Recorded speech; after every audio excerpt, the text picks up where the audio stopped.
Hi, welcome everybody. I'm Karen Irvine. I'm the Chief Curator and Deputy Director of the Museum of Contemporary Photography. Welcome to Expo Chicago, virtual version this year. I am here this afternoon to show you some highlights from our vault. So I just closed the vault door behind me, and I'm going to give you a little tour of this space and point out some of my favorite objects in the collection. So thanks for being here. The Museum of Contemporary Photography at Columbia College is a college art museum. We are one of the oldest photo museums in the country. We're about 43 years old right now, and we have 16,000 plus objects in our collection, most of which are stored on site here because we use them a lot for educational purposes, for print viewings and so forth, and for researchers who come to town. But we also have some work offsite and offsite storage. Well, let me turn my camera around and I'll start walking you through the space and showing you where all of these jewels are held and point out some objects to you. Hang on one second. All right, so here we are walking around the space. This vault was built in the mid-90s and we have outgrown it recently. And you can see when we're kind of in between shows, we've got stuff stored everywhere that's waiting to be hung and framed and so forth. But we have some work out on the racks that I'd love to walk you through. There's so much to talk about. It's one of my favorite things to do, to come into the vault and point out objects to people and talk about all of these great works that we own. A lot of you will probably recognize this work. This is by Penelope and Brico. And this is actually just a study piece. It's relatively small for her work. This just represents actually a bigger version of this piece that we have officially in the collection, which is called 8,146,774 Suns from Flicker. This work was made 10 years ago. And at that moment, when Penelope would punch in the word sunset into Flickr, 8 million and some sunsets would appear because it's such a popular photographic trope. So we bought a piece that represents a small sampling of those images. And what she does is culls them out of Flickr and then has them printed in a very cheap way, like, you know, old drugstore processing. So these are just tiny little snapshots that you can see. And in this case, she kind of hones in and just focuses, just removes the sun portion. So these are edited down to just being the sun, which is of course one of our favorite things to photograph as human beings. And so when we bought that piece, it was so large that Penelope generously offered to make us the smaller version that is not accessioned into the collection, but that we pull out for teaching purposes, which is really great. So it's a cheerful entry into our vault. Next to that work is this stunning portrait by Zaneli Maholi. It's really beautiful. Sorry if there's some shake here. I'm trying to hold this up above my head so you get a better view.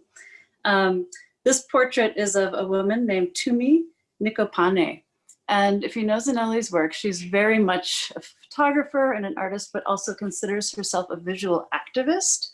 And her practice has revolved for many years around increasing the visibility of the lesbian and LGBTQ population in South Africa, in post-apartheid South Africa, where there's a lot of discrimination against those communities. And she really works very hard to kind of make an archive of portraits of those people so that there's kind of a reference point to kind of reinstill some of their dignity and so forth in her work. So not to brush those issues under the table, but to really kind of bring the crimes that are perpetrated against those marginalized communities to light. So it's really important work.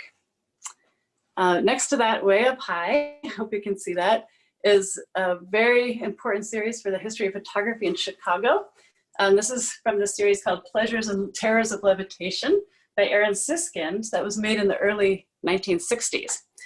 Siskind, you know, at the start of his career, he was part of the New York Photo League and he was taking representational images, but then in the 1940s, he became good friends with a lot of abstract painters, including Martha Rothko and Barnett Newman and Franz Klein, and he started to explore abstraction in photography very famously. So I'm sure many of you know his work that focuses on things like posters and seaweed and close-ups of materials like tar on the sidewalk. And he tells a story about walking down the lakefront in Chicago and seeing a group of young men diving off of the rocks into Lake Michigan. And it happened to be a cloudy day, and he knew from the moment he got the first picture that it was really interesting to kind of capture their body suspended in air, which of course can be read as a kind of joyful expression of movement, but also there's a perilous nature of it too. And so here you can imagine when this is a really big series of works, you can imagine when they're kind of put into a grid and you get some distance from them, they really become, in a way, a study of abstraction in and of themselves. So we'll see some more of those, I think, as we turn the corner in the vault. Below that is a work, let me get a little closer, by an artist who's not primarily known as a photographer, but her name is Anne Hamilton, and she's done a lot of performance work in her career. She's in Ohio. This piece is really interesting because it is actually made with a pinhole camera that she constructed out of a film canister that she put into her mouth. And so there's a strip of film, if you can imagine this, in the film canister that she has in her mouth, and then she closed her lips, and her lips formed the aperture that let the light into the canister to register the image. So when you look at it from about this distance, you can really see in some ways the outline of her lips, and then also what her face is kind of directed towards, which is herself kind of authoring something on her writing table. So it really has a lot to do with ideas of authorship, right? That it's almost like she's speaking the photograph, if you will, and then the reference to the eye from the lips is also obviously a reference to the visibility, the visible nature of photography. So this is a really special piece. It's great. This is a great piece to show students and other people, because it's really fun to think about using your body as a camera. Next to that, this is a kind of very funny piece by Nick Nakosha, who for many years has looked at kind of the underbelly of American society and specifically the suburbs. So this is kind of one of our all-time favorites because it's so cynical and it's got humor to it too. But I also think about this differently now in terms of the pandemic and kind of spending a lot of time at home and maybe the mental state that can bring not only ourselves, but our children too. Let's see what's happening below there. I might have to pull up a chair here. This is a tiny little piece by Allison Rossiter. And this is also, let me get really close so you can kind of see it. This is amazing in terms of both photo history and process. So this is work where she took a box of photo paper from 1922 and she developed it in 2011. So she just cut the paper up and then dipped kind of the bottom edge into the developer and then processed it through the fix and so forth. So what you get is kind of the illusion of a landscape here with a horizon line, but of course there's no image whatsoever. It's completely abstract. And any kind of modeling or what looks to be almost like clouds, if you will, comes from just the years of moisture, humidity, and in this case, specifically mold that affected the paper over that large span of years. So this is also a fun piece to show people because we all kind of feel the tendency, the desire to want to read into images, and here there is really no image to see in a representational sense.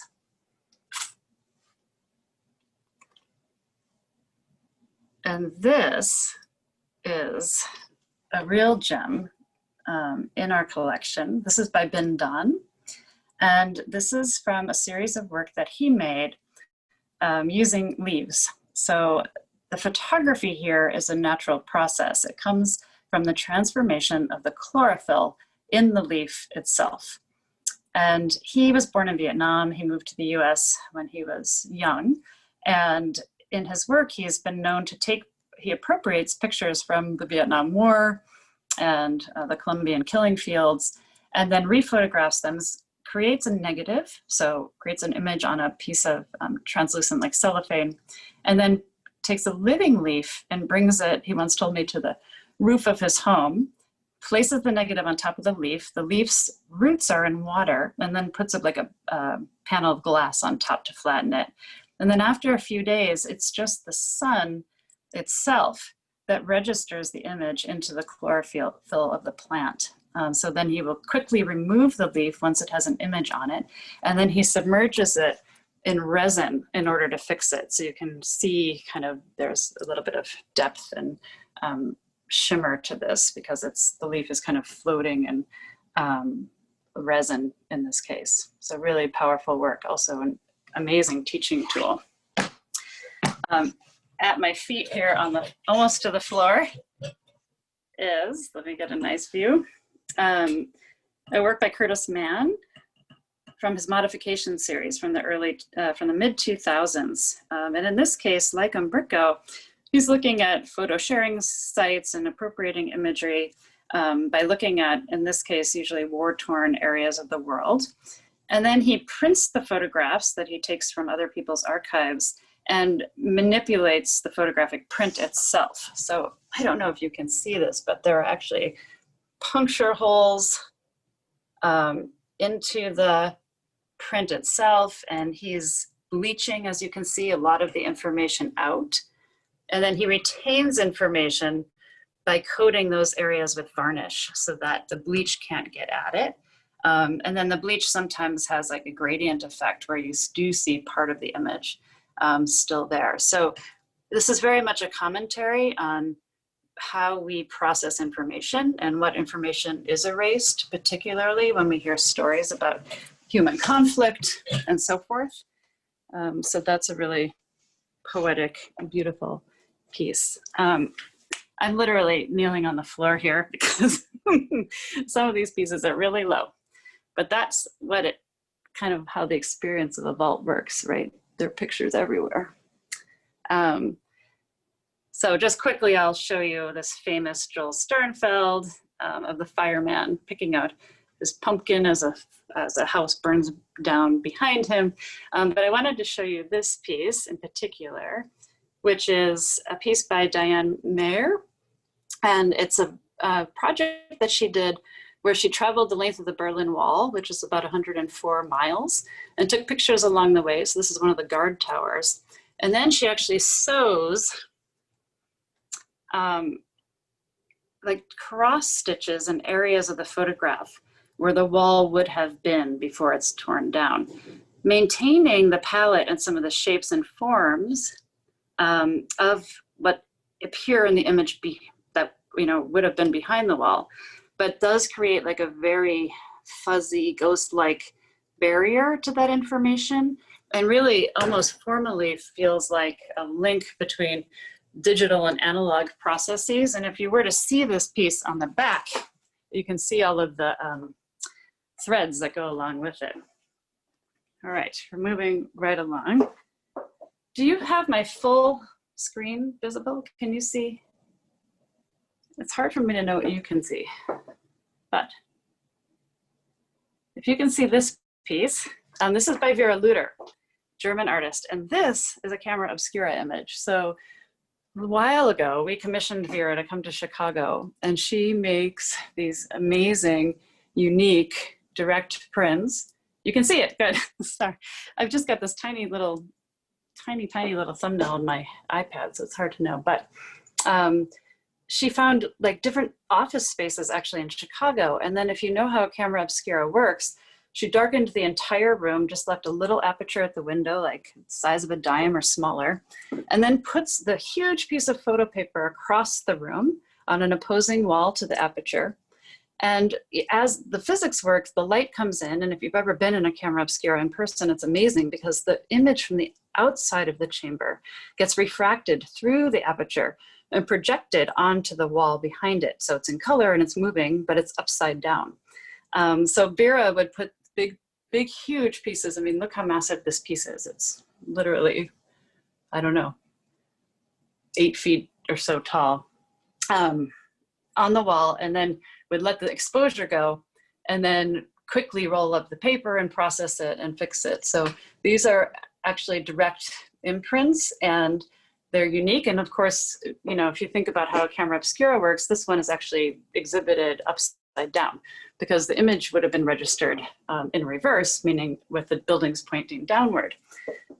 When we look at the details here, we can see that anything that was moving kind of registers as ghostly, like there are flags on the bridge.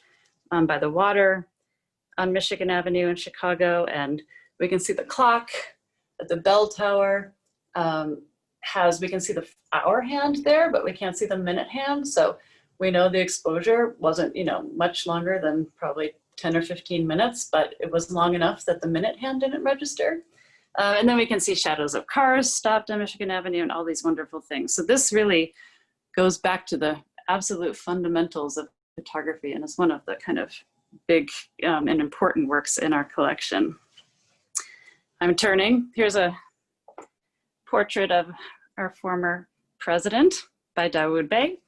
But before I go that direction, I'm going to turn here. I wanted to take you inside one of these. Here are all the racks. So I opened up just one section to show you a few objects. And this is a kind of a wonderful, really straightforward project by Rachel Sussman, where she traveled throughout the world and she photographs plant life that is more than 2,000 years old. So in this case, this tree, which is in Sweden, is 9,500 years old. It's a very beautiful, very kind of simple picture. And then on this image, I'm trying to get it all in there, is some kind of crazy like moss-like plant life in Chile that is over 3,000 years old. Rachel did a beautiful book of this work, and it's really interesting to consider that, some places where we are all walking and traveling to, we're possibly walking by plant life that has been, around for that amount of time. It's just incredible. Hanging up high, we have some collage work by Daniel Gordon, 2 pieces, and these are all assembled in his studio. I once visited his studio, and he literally had scraps of images that he had downloaded from the internet and printed, covering the entire floor. And he just would pick up a nose off the floor or an eye and just start building these kind of sculptures in his studio. And you can even see sometimes there's details like a glue gun, remnant. And then he plays with the space. So in this one, we see even there's a view out the window of his studio behind the sculpture. So really collapsing 2 and 3 dimensions and creating these kind of wild and like beautifully colorful sculptures that he transforms back into 2-dimensional works that kind of reference painting a lot of time. Maybe just 2 more things. Teri Evans is a Chicago photographer who does a lot of aerial work. This is a piece she did about a pollution problem in Chicago, where the oil companies were storing a byproduct of petroleum refinement called petcoke. And she captured here a train carrying it right through just a South Side neighborhood. Vivian Sasson, we did a show with her a couple of years ago and we collected a few pieces. She's really known as a fashion photographer, but has really successfully bridged kind of the worlds of fashion photography and fine art, and has just an incredible eye working with models, really strong sense of color and so forth. And then a Marina Abramovic piece from the 70s of a performance that she did, where she scraped her body with a razor blade and like incorporated ice and all of these crazy things. But it's interesting to think about the history of performance art and how the photo documentation that originally was just supposed to be photo documentation and nothing more has become really highly collectible and valuable objects in the history of art, because of course there was a limited audience at that time, and so all of these things, the records of them have become increasingly valued as just ways to demarcate and to remember that work. So we're happy to have that piece that falls kind of out of the typical holdings of the photo museum. So I'm just going to push the racks back and walk through a bigger section. Look at all this great stuff. There's an Abe Morel. This is a piece by Erica Demon, which is called Untitled. And this is very much about looking at the female profile And she's commenting here on the history of physiognomy and the racist practices of the 17th century, where there was like pseudo-scientific movements to try to connect facial features with intellectual ability and so forth. And so here Erica has done many portraits similarly of Black women, and just to kind of show their beauty and to comment, to undermine that kind of history and comment on the history of the racist practice of and the racist kind of uses of photography throughout time. It's really beautiful when you can see kind of the light in her eye. I don't know if you can see it from my iPad. So here we're walking through. Got some Andy Warhol Polaroids here that he used as studies for a lot of his silk screens. We've got two huge pictures by Tina Barney. It's a set, so there's one that she took of a father and a daughter in New York City, as she's known to do, of, you know, wealthy people. And then she went back 10 years later and photographed the same family. So this is a really wonderful kind of study in time, and you really see the transformation from, especially in the little girl, of course, right, from sweet little girl to smoking teenager with her father glaring a little bit at her. So I'm walking, we're in the middle of a permanent collection show installation. So the vault, there's a lot going on in here, and I literally have to move carts out of the way to get by, but I'm gonna try to squeeze myself in here and show you quickly. This is a Wardell Milan piece, and there's a little bit of glare here, sorry. I hope you can appreciate the scale. It's one of our acquisitions, and it's really amazing. He builds these dioramas in his studio on tabletops with cutout images and kind of like model trees, and then he gels over his camera lens, and it looks a lot back at kind of the influences of popular culture and media on issues concerning race and sexuality, and how identity is constructed from a whole wide range of sources. Really beautiful piece. Sorry, it's a little hard to see. And above that is one of the pieces we enjoy talking about in the collection more than most, because it's very prominently displayed in the vault, as you can see. And this is by Vic Muniz. It's from his Pictures of Dust series. And this is an ode to Tony Smith, who is a minimalist sculptor. And Vic did this project in collaboration with the Whitney Museum of American Art, where he asked them for old installation pictures of the Smith sculptural installation. So he started with a black and white picture and used that as kind of the basis for this, what is actually a photograph of a drawing. And then he asked the maintenance staff at the Whitney Museum to keep all of the dust and debris that was taken up with the vacuum cleaners, all the dirt and dust. And he brought it to his studio, and he used that dust to draw a picture on a tabletop of the installation photograph of the Tony Smith sculpture in the Whitney space. So this is actually a color photograph of that, but because what comes out of a vacuum cleaner is usually dark black and brown, it doesn't have a lot of color in it. But there's a lot of detail to it of hair and little scraps of paper and so forth. And Vic is really funny when he talks about this work, because of course, dust is the nemesis of photographers. And so it's funny to kind of use dust to make a photograph. But he also talks about how when you're in the Whitney Museum and you're looking at minimalist art, it's kind of confusing, and you might have to scratch your head a little bit. And then when you scratch your head, all the stuff that falls on the floor is actually what gets picked up by the vacuum cleaner. So he's also got a really good sense of humor. So that's a kind of major work in our collection. There are some more of the Siskind Pleasures and Terrors of Levitation works that we have. So you get a sense of what they look like kind of all together. I've got a light bulb that needs to be replaced. This is a Roy de Carava piece, which I don't know if you can see it. Oh yeah. That Teju Cole used this in his exhibition as the final kind of image in the show, and asked us to frame it and mat it in black. So you can see the image in the middle of a man sitting in the window. It's from the early 1970s.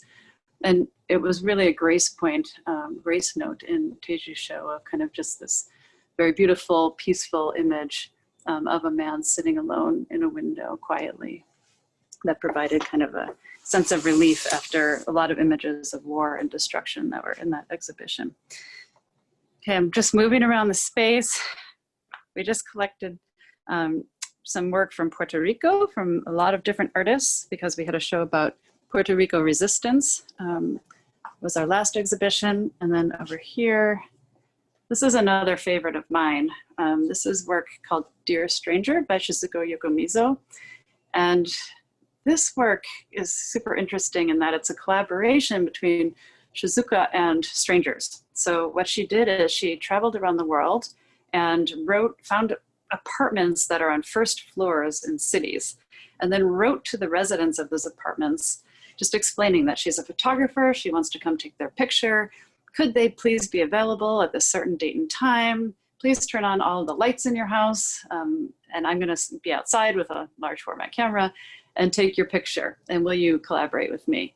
And so, you know, a lot of those meetings didn't happen. She would show up at a location and the person wasn't there, or wouldn't cooperate, but oftentimes they would. And the range of responses that she got is really incredible. So you see, like, this person looks very suspicious, but many people, you know, started goofing off and kind of playing with this, I don't know, interaction and being silly. And then you also see that, you know, she had little control over the composition. So there are barriers often between the person and her camera, such as, you know, windows and metal grates, and the lighting's not perfect, and there are things in the way. So complete lack of control, but also all about connecting with strangers and how uncomfortable that can be to do. So that's a very interesting series. So behind me is our cold vault. This was built in the 1990s, and originally it was going to house all of our color work, but we have so much of it, and, you know, right at that moment, photographers started printing work like this size, and so we quickly outgrew this space. But we still use it for, you know, as many of our sea prints as we can get in here, because it's got better, colder temperature and than our cool vault, which I'm stepping back into. Now we have, again, going back to the storage offsite, we've got a lot of our work offsite as well. But here you can get a sense of course, how massive photographs have become as time has gone on with printing capabilities and framing and so forth. Okay, let me see if I can turn my camera back so you can see me and I can answer some questions.